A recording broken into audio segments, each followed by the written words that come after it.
Hello বন্ধুরা, আশা করি সকালে ভালো আছেন। ছোট বেগুন গরম তেলে দিয়ে দেখুন, অসাধারণ টেস্টি একটা রেসিপি তৈরি হয়ে যাবে। মাছ মাংস ফেলে আপনারা এই রেসিপিটাই খেতে পছন্দ করবেন। আমি 1 কেজি পরিমাণ বেগুন, ছোট বেগুন নিয়ে এই রেসিপিটা বানিয়েছি। আর এই বেগুনগুলোকে আমি লবণ জলে চুবিয়ে রাখছি, তাহলে বেগুনের ভেতরে একটা কষকষ ভাব থাকে, সেটা কিন্তু কমে যাবে। বেগুনের ডাঁটাগুলো কিন্তু পুরোটা কাটবো না, আমি কিছুটা অংশ ডাঁটা কেটে দেবো। মোটার দিকের অংশটা কেটে দিচ্ছি, আর বেগুনটাকে মাঝখান দিয়ে একটু ফালি করে দিচ্ছি। এতে বেগুনের ভেতরে গ্রেভির স্বাদটাও ঢুকবে, আর দেখাও যাবে যে বেগুনের ভেতরে কোনো পোকামাকড় আছে কি না। এই বেগুনের ভেতর কিন্তু অনেক পোকামাকড় থাকে, তাই প্রতিটা বেগুনকেই কিন্তু এইভাবেই কেটে নেব। দেখুন, এইভাবে কাটবেন, তাহলে খুব তাড়াতাড়ি কাটাটা হয়ে যাবে।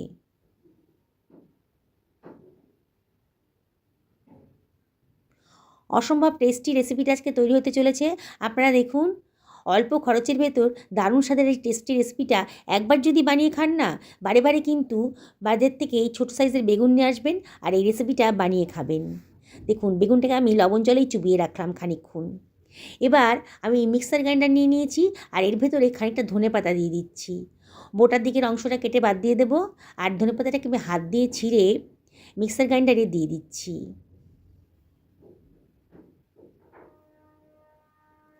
ধনেপাতার পরিমাণটা একটু বেশি দেবেন, তাহলে কিন্তু টেস্টি হবে। এবারে এর ভেতর দিয়ে দিচ্ছি কতগুলো রসুনের কোয়া, আর এর ভেতরে আমি দিয়ে দেব কতগুলো আদার টুকরো। 1 ইঞ্চি পরিমাণ আদার টুকরো দিয়ে দিলাম, আর দুখানা কাঁচা লঙ্কাও দিলাম, আর দিয়ে দিচ্ছি কতগুলো ভেজে রাখা চীনাবাদাম, আর দিয়ে দিচ্ছি 2 টেবিল চামচ মতো নারকেল কোড়া।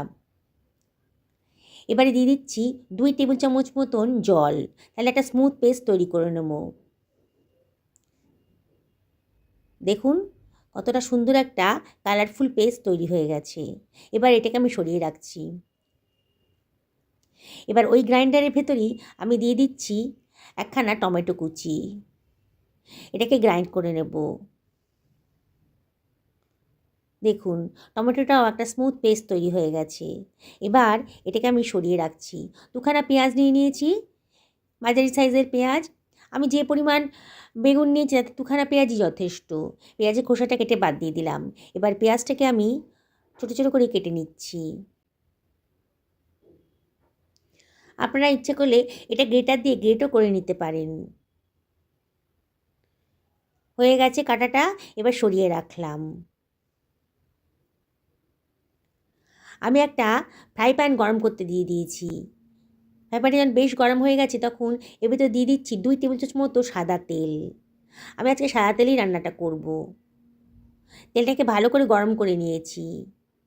এবার জল থেকে তুলে শুকনো করে বেগুনগুলোকে আমি দিয়ে দিলাম,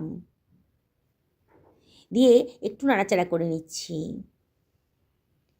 দেখুন বন্ধুরা, রেসিপিটা বানানো কিন্তু একেবারেই সোজা। সামান্য 1 চিমটা হলুদের গুঁড়ো দিয়ে দিলাম, আর দিয়ে দিচ্ছি হাফ টেবিল চামচ মতো লবণ, দিয়ে একটু নাড়াচাড়া করে নিচ্ছি। গ্যাসের ফ্লেমটা মিডিয়াম টু হাইতে রেখেছি, আর একটু নাড়াচাড়া করে নেব। দেখুন, আস্তে আস্তে কিন্তু বেগুনের কালারটা চেঞ্জ হয়ে যাচ্ছে। এবার এটাকে ঢাকা দিয়ে লো ফ্লেমে মিনিট 4-5 আমি রান্না করে নেব। 5 মিনিট বাদে দেখুন, বেগুনগুলোকে দেখেই মনে হচ্ছে অনেকটা নরম হয়ে গেছে, আর কালারটাও কিন্তু চেঞ্জ হয়ে গেছে। আবার একটু নাড়াচাড়া করে দিতে হবে। যেসব বন্ধুরা আমার রেসিপিটা দেখছেন অথচ এখনও আমাকে সাবস্ক্রাইব করেননি, তাদেরকে আমি রিকোয়েস্ট করবো আমার চ্যানেলটা সাবস্ক্রাইব করার জন্যে। পাশে থাকা বেল আইকনটা ক্লিক করে দেবেন, তাহলে আমার রান্নার নোটিফিকেশানটা আপনারা চটজলদি পেয়ে যাবেন। বেগুনগুলো একটু নরম হয়ে গেছে, আর কালারটাও চেঞ্জ হয়ে গেছে। এবার আমি ফ্রাই প্যান থেকে তুলে অন্য একটা পাত্রের ভেতর সরিয়ে রাখছি। যেসব বন্ধুরা এই রেসিপিটা ফেসবুক থেকে দেখছেন, তাদেরকে আমি রিকোয়েস্ট করবো আমার পেজটা ফলো করার জন্যে।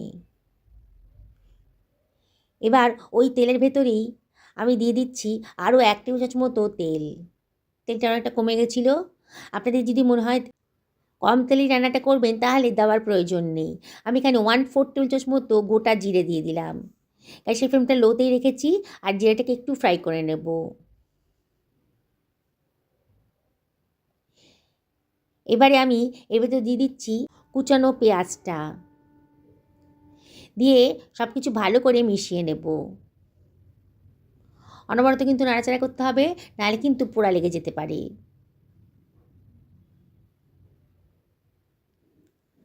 আস্তে আস্তে পেঁয়াজের কালারটা চেঞ্জ হয়ে যাচ্ছে। এবার আমি এর ভেতর দিয়ে দিচ্ছি 1/2 টেবিল চামচ মতো হলুদের গুঁড়ো, আর দিয়ে দেব 1 টেবিল চামচ মতো ধনের গুঁড়ো, 1/2 টেবিল চামচ জিরের গুঁড়োও দিয়ে দিলাম, আর দিয়ে দিচ্ছি 1/2 টেবিল চামচ লঙ্কার গুঁড়ো, 1/2 টেবিল চামচ মতন কাশ্মীরি লঙ্কার গুঁড়োও দিলাম জাস্ট কালারের জন্যে, দেখতে ভালো লাগবে। 1/2 টেবিল চামচ মতো লবণও দিয়ে দিলাম। দিয়ে এর ভেতরে দিয়ে দিচ্ছি 1 টেবিল চামচ মতো জল, যাতে মশলাটা পুড়ে না যায়। সব কিছু আবারও ভালো করে মিশিয়ে নিচ্ছি। দেখুন মশলাটা খুব ভালো করে কষিয়ে নিয়েছি। আস্তে আস্তে মশলার গা থেকে কিন্তু তেল বেরোতে শুরু করে দিয়েছে।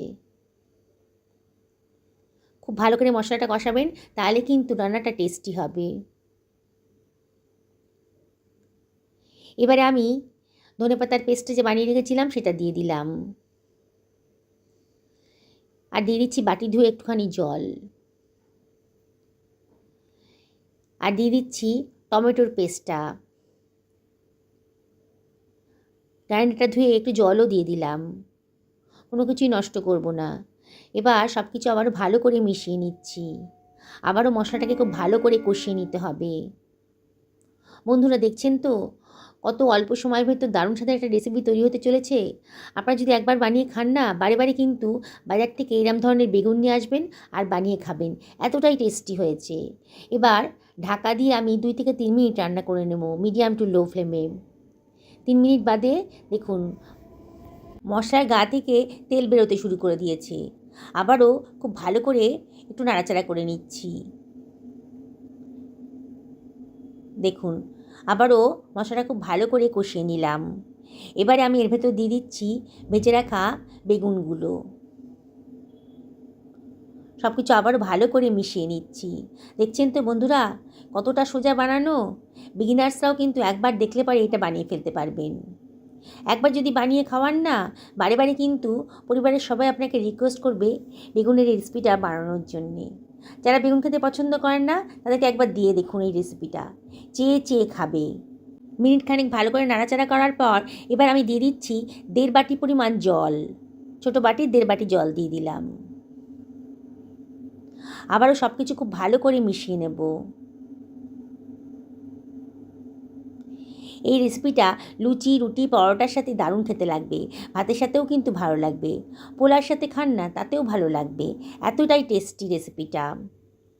ঢাকা দিয়ে মিনিট 5-6 রান্না করে নেব মিডিয়াম টু লো ফ্লেমে। দেখুন 5 মিনিট বাদে দেখেই মনে হচ্ছে আমার কিন্তু রান্নাটা প্রায় কমপ্লিট হয়ে গেছে। বেগুনগুলো একেবারেই নরম হয়ে গেছে, কিন্তু গলে যায়নি। এরকমই রাখতে হবে, গলে গেলে কিন্তু খেতে ভালো লাগবে না।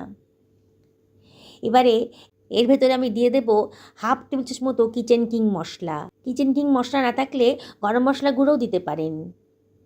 আর দিয়ে দেব বেশ খানিকটা ধনেপাতা কুচি, খুব সুন্দর টেস্ট আসবে। আবারও সব কিছু খুব ভালো করে মিশিয়ে নিচ্ছি। বন্ধুরা এতটাই টেস্টি না, দেখেই কিন্তু খেতে ইচ্ছা করবে। আবারও সব কিছু খুব ভালো করে মিশিয়ে নিচ্ছি। আবারও ঢাকা দিয়ে মিনিট খানেক রান্না করে নেব একেবারে লো ফ্লেমে। 1 মিনিট বাদে দেখুন একেবারে খাওয়ার জন্য রেডি হয়ে গেছে। দেখেই তো জিভে জল চলে আসছে। আমি একটা সার্ভিং প্লেটে এটা সার্ভ করে দিচ্ছি। দেখছেন তো বন্ধুরা কত সুন্দর একটা রেসিপি অল্প খরচের ভেতর তৈরি হয়ে গেল। ডিনারে খাবেন না লাঞ্চে খাবেন, এত সুন্দর টেস্টি রেসিপিটা আমি আপনাদেরকে রিকোয়েস্ট করব একদিন অবশ্যই আমার মতো করে বানিয়ে ফেলুন। দেখুন কত সুন্দর দেখতে লাগছে। বানিয়ে পরিবারের সকলকে খাওয়ান, নিজেও খান। সুস্থ থাকুন, ভালো থাকুন। নমস্কার নেবেন।